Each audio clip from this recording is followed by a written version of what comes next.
হাটত যাইরে গরু কিনে আই আসলে পাটতলি সাগরিকা মার্কেটত তবে তো তিন গরু তুন্ন লই লই উগ্গই গরু লাল আর দুয়া মজ্জার টাকা তাও মানে আর বাতি যায় লই আসলে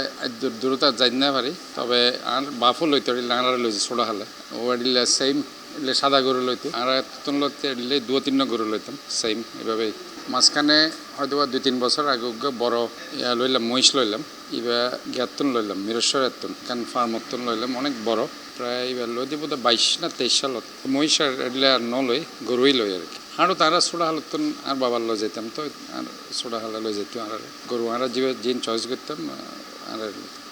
গরুর হাঁড়ত আসলে খুব ভালোই লাগে আসলে দরদাম এই সেই গরুর বিভিন্ন আসলে কোরবানি তো আল্লাহ তাআলার উদ্দেশ্যেই যে সুন্দর জোয়ান হই আর কি সেই ক্ষেত্রে গরু সাইরে লইতে হই গরুর চোখ ঠিক আছে কিনা শিং ঠিক আছে কিনা গরুর চামড়া ঠিক আছে কিনা গরুয়া দেখতে সুন্দর কিনা দামও বড় হতা না বোধকে এখন দাম উল্লাই গরু কিনেছে হ্যাঁ বাট ইয়ান ঠিক ন মনে হয় আর জিয়ান উদ্দেশ্যমূল আল্লাহ তাআলার যে একখান সন্তুষ্টির উদ্দেশ্যে আর যে মনের পশুত্ব আছে আর যে মনের যে দৈন্যতা আছে আর জিয়ান অহংকার আছে আর জিয়ান লোভ লালসা তারপর হিংসা বিদ্বেষ ইনেরও কোরবানি দিবেল্লা এই মূল কারণ হইলে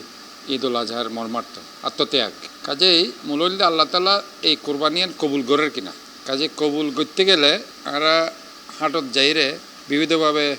ওজন হই যে এত ওজন হইলে এত দিও ইয়ে তো আসলে ন মূল হইলে গরুয়া সুন্দর হই দামও এত দামিবে আর তো যদি ভালো লাগে আইন দিও আর যদি দাম ভালো না লাগে আই আর গোসাইম কাজেই ওজন চাইরে দাম হন অথবা ইয়ান আসলে কোরবানির ইয়ান আর মূল উদ্দেশ্য তো না আসলে দূরে সরিয়ে গিয়ে যার কারণে আসলে আর মূল সমস্যা এবং আসলে কোরবানির হাটত ভালোই লাগে বিবিধ গরু দেখা যায় বিভিন্ন জায়গায় গরু হয় এবং আই জিয়ান মনে করি যে গরুর জিয়ান সংকট এবার বোধকে হয়তো আছে যে 12 দত্তন গরু আসতুন আসতুন কিন্তু গরুর কোনো সংকট নেই আই আজিও দেখি যে আই নুন্নগরের ইন্দে গেলাম আজি তো গরুর কোনো সংকট আই ন দেখি প্রচুর গরু আসি এবং গরু কিন্তু আর দেশীয় গরু আছে প্রচুর এবং আমি মনে করি যে এবার কিন্তু আর নতুন সরকার এবং আশা করি আর রাষ্ট্রনায়ক তারেক রহমান মাননীয় প্রধানমন্ত্রী তারেক রহমান প্রথম ঈদ কাজে ইনশাল্লাহ মানুষের কিন্তু ক্রয় ক্ষমতার মধ্যেই কিন্তু আছেন এবং মানুষ ঈদ সুন্দর মতো গরিত ফারের আইন বিভিন্ন জায়গায় দেখি আসলে ঈদ উল আজহার মূল হল স্যাক্রিফাইস আত্মত্যাগ কাজে এই যে আত্মত্যাগ যদি আমরা গরিত ফারি আমরা যদি ত্যাগের এই মহিমার মাধ্যমে এখন বৈষম্যহীন সমাজ আমরা গঠন করিতে পারি তাহলে মোটামুটিভাবে আর ধনী দরিদ্রের যে বৈষম্য এবং সাম্যের যে হতা হয় আরা এবং নিরাপদ যে শহরের হতা হয় ইয়ান আসলে গঠন করা খুব সহজ কাজেই আমরা